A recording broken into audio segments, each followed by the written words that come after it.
Hey y'all, we are in season 2 of the Spacious Place with Aundrea Besst. In episode 1 of this series called Life After Loss, we're opening up the conversation about pregnancy loss and infant loss, and I can't wait for you guys to hear, so stay tuned.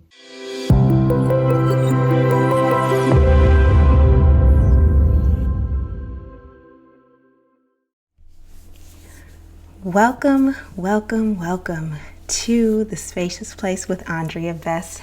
I am so excited to be back, y'all. I missed y'all. I really did. We are in season 2 of the Spacious Place with Aundrea Besst, and I just feel like this season is going to be packed with so much goodness, so much life, so much wisdom, laughs, crying. I just feel like we can expect it all from this season, and I couldn't be more excited, honestly. We are kicking this season off with a series. I love a good series because I love the anticipation of what's going to happen next, and just tying lots of different stories together.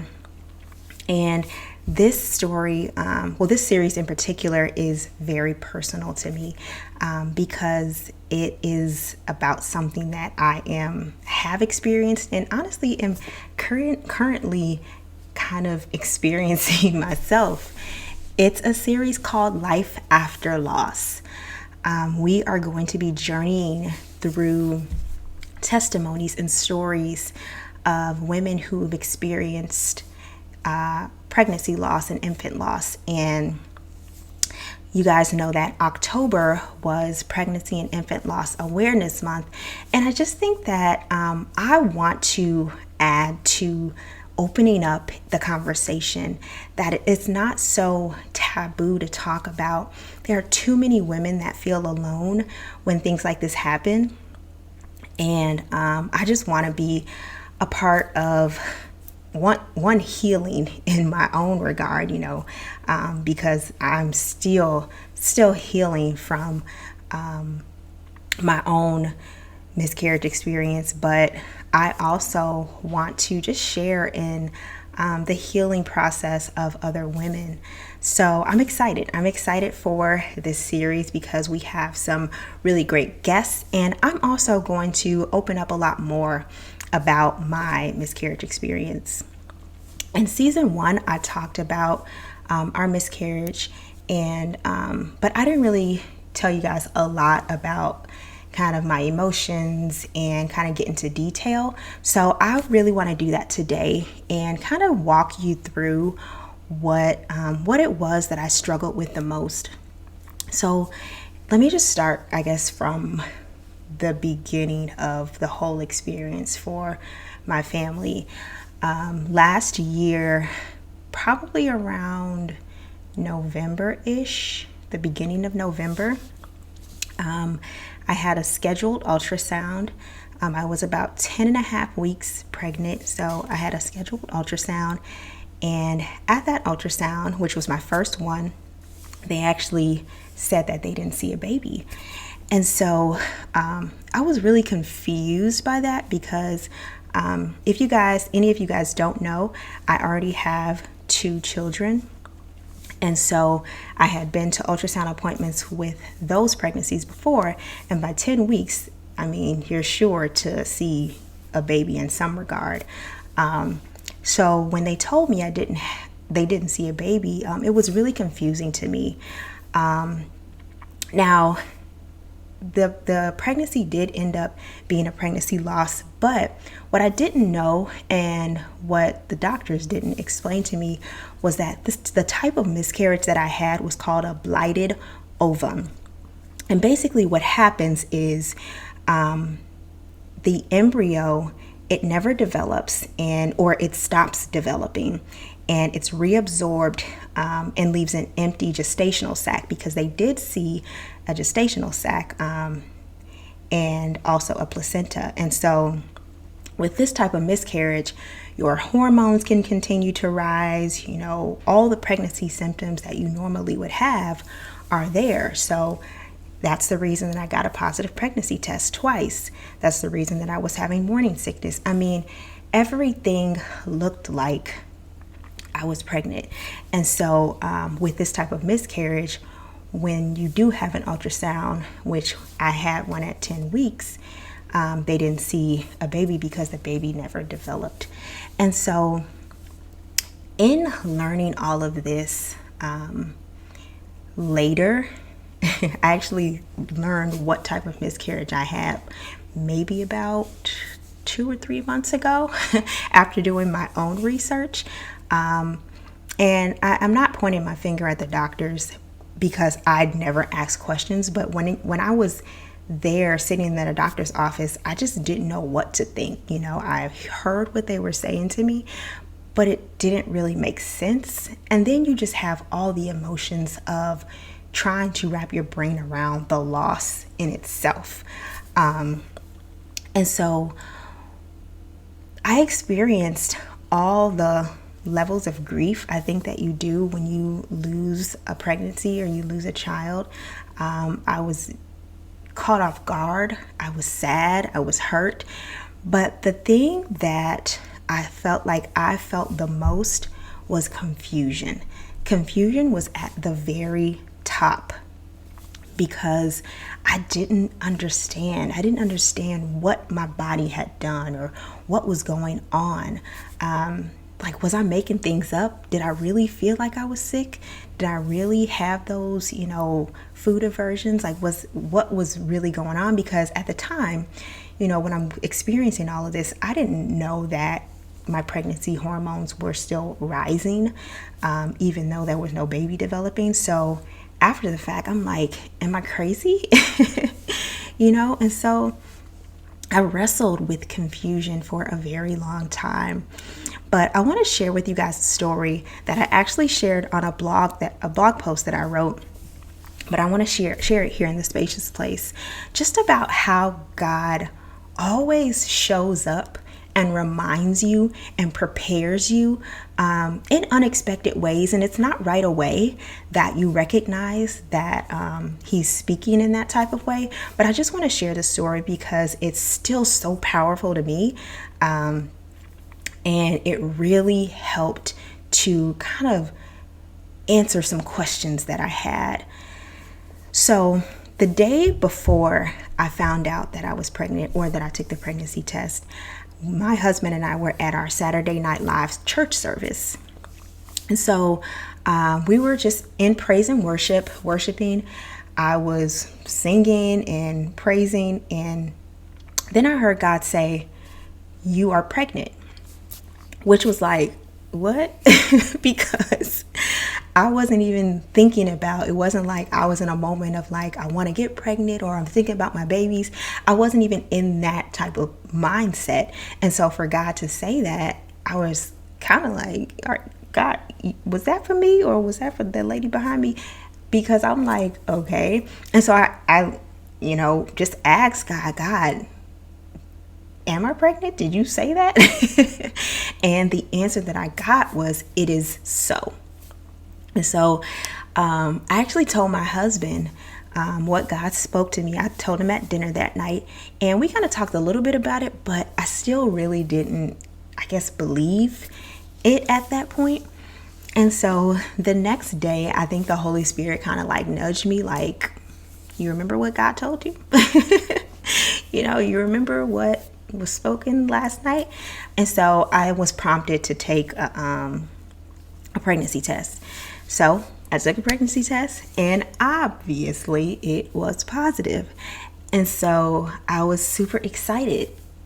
Now, when I had the miscarriage, that's when the confusion like kicked in, because I remembered what God had spoken. And I'm like, man, why would God specifically tell me that I was pregnant? Like, why would he tell me that just for me to lose the pregnancy, just for me to lose the baby? Like, that did not make any kind of sense to me.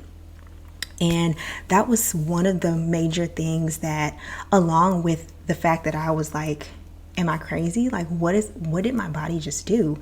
Along with that, like, the confusion was just like kicked up to 10,000, And so I wrestled with that for a very, very long time. I wrestled with that.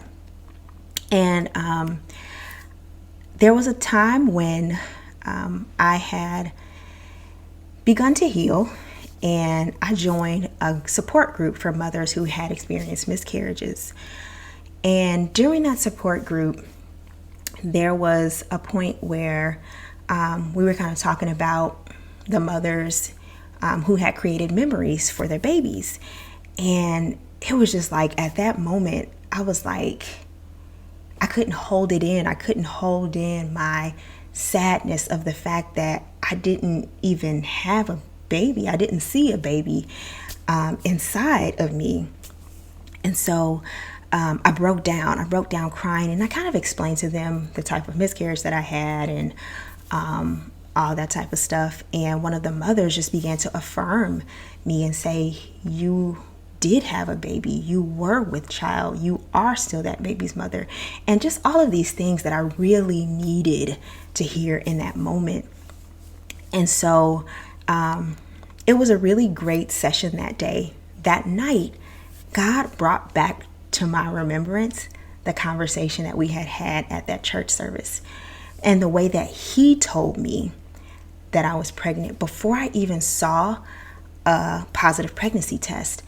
And for some reason, that was what I needed to hear, because it was like, you don't go by the things that you see as confirmation.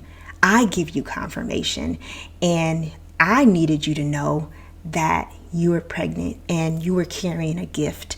No matter if you saw it or not, I was the one who confirmed that for you. And so it was such a freeing moment for me during that time. It was very, very freeing to just experience that type of connection with this child who I felt like I had no connection with. That night, I actually remember also that my husband and I, we always give our kids nicknames, like right when we find out we were pregnant. Like for my son, we named him Steeler, because the Pittsburgh Steelers are like our team. And for my daughter, her nickname was Boo, which I still call her today. And for this baby, we named it Mocha, because kind of a funny story behind it. Around the time where I guess we got pregnant, my husband and I would always make a Dunkin' run and get a mocha latte or a caramel macchiato. And so Mocha just stuck. And so that's what we had nicknamed the baby. And so when I remembered that, it was like, boom, I have this connection. I remember what God spoke to me. I actually wrote a letter to Mocha that night, just saying that I was so glad that he or she had come into our lives for whatever time that was, and just super thankful, and felt more connected to him or her. And it was really an experience that I took away from that, that there was purpose in Mocha's life, no matter how long he or she was here, or in utero or whatever, that there was purpose in that life. And God really confirmed that for me with the conversation that we had back in September of 2019. And He still confirms that for me today, because for those of you who don't know, who don't follow me on social media, my husband and I are expecting another baby. And so with us being pregnant again, it just brings on a whole new set of questions and feelings and emotions, and the phrase life after loss takes on a whole new meaning. And so honestly, I'm just trying to navigate what that means. I think at the point that I am now, I'm trying to figure out where the miscarriage plays a role, because I think sometimes I find it hard to understand like what to say, because I don't want Mocha's purpose in our family to just disappear, you know? And so right now, I'm just asking God to lead me. When people ask me questions like, you know, is this your third baby, or is this your fourth pregnancy? You know, just small things like that may seem minor, but in my head and in my heart, I really want to make sure that I'm honoring my angel baby's life. And it may not necessarily be by saying, oh yes, we have 3 children and then we have one that lives in heaven. It may not necessarily be in that way, but I do believe that God is going to really give me a way that I can still honor Mocha's life and not feel so uncomfortable with the answering of questions like that, or just to think about, am I allowing my angel baby to the memory and the purpose that I feel like my angel baby has, am I allowing that to just disappear? You know, because that's not what I want to happen. And so I think God is just leading me and my husband in the direction of, what does that look like for our family? So I want this series to be about us opening up and being honest about what we're feeling, because it has not been an easy journey at all, ladies. It has not been an easy journey for me, but I'm so glad that God has just continued to carry me step by step, moment by moment.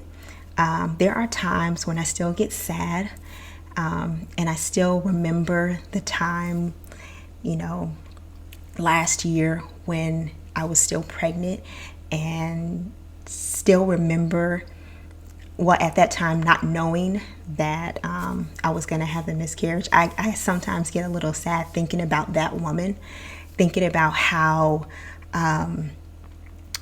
joyful she was, not knowing what was ahead of her. But I'm also reminded of the strength that has been birthed through that whole situation, through this experience, through me sharing with you ladies right now. It's been an amazing journey.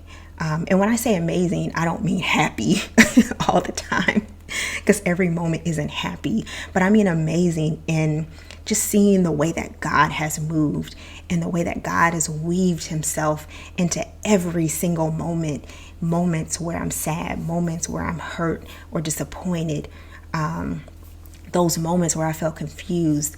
That's the amazing part, because I know that without God, I wouldn't even be able to speak to you ladies about this. And so I'm just so excited to talk about this and to share real feelings. I can't wait for you guys to hear these conversations that we're going to have. I am praying. I've been so prayerful throughout just the recording of these episodes, because I really want whoever's listening to be able to be open and honest with themselves, with those around them, with their support system, and to get some healing just from listening and from these conversations, and just to let those be a starting point, you know.